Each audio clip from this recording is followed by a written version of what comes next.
We all know that life has its seasons, and the economy also moves in seasons. Everyone loves springtime because if you start a business then, everything feels easy. You step in during a growth phase, and suddenly you look like a genius entrepreneur. But in truth, you're just in the right place at the right time. Then comes summer. That's when things get tougher. The heat rises, challenges grow, and you have to fight hard to protect and sustain what you've built. If you manage to survive the summer, then comes autumn. That's the harvest season, the time of reward. You reap the benefits of your work.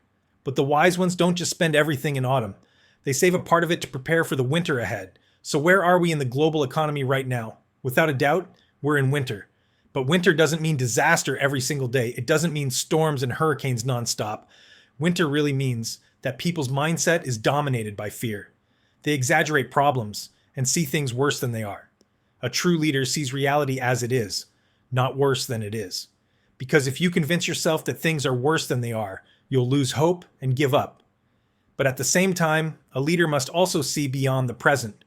You must hold a vision for something greater, because without vision, people lose direction. Then you must turn that vision into reality through strategy, psychology, and execution. Now think, when is the best time to start a business? In spring, when everything is booming? In summer, when it's hot and difficult? In autumn, when rewards are flowing and even banks hand out loans to anyone with a pulse? Or in winter, when everything is tough? The answer is winter. That may sound harsh, but it's true. Why? Because if you can succeed in winter, you become so strong that all the other seasons are easy. In fact, more than 65% of the world's largest Fortune 1000 companies were born during recessions or depressions. Winter makes you battle-hardened. Some people freeze to death in winter. Others learn to build fires, to ski, to grow, and to strengthen their families. Most businesses, when winter comes, pull back. They cut spending. They stop marketing. They shrink. But that creates the biggest opportunity of your life. Because while others retreat, you can advance. In today's world, a small startup with the right idea can crush a 100-year-old company. If you can provide more value, you can outpace giants with resources far bigger than yours. This is the greatest time in history to build a business. But only if you keep the right psychology. If you live on news, social media, and fear, you'll think the world is collapsing. And if you think like the masses, you'll act like the masses, and you'll suffer like the masses. But leaders don't follow that path. Leaders bring value to the masses and cut through the fear. And courage doesn't mean you're not afraid. True courage means you feel the fear, but take action anyway, intelligently and boldly. This could be the most important season of your life. Remember, more millionaires were created during the Great Depression than at any other time in U.S. history.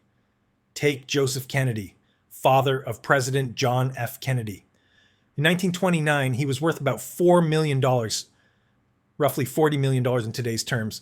6 years later, during the Depression, he was worth $180 million, about $3 billion today. How? While everyone else panicked and sold, he was buying.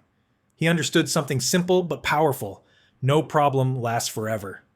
When things are good, people foolishly believe they'll always be good. When things are bad, they think they'll always be bad. Both are wrong. No winter lasts forever. No pandemic lasts forever. No war lasts forever. No economic crash lasts forever. Change is constant. The human brain evolves slowly, but today change is rapid. In the age of AI, change happens not in decades, but in days, sometimes in hours. So, to succeed in business today, you must become a creator of value. You must give more than anyone else in your industry. That's how you build a brand. That's how you dominate. But remember, if your business isn't growing, the chokehold is always leadership.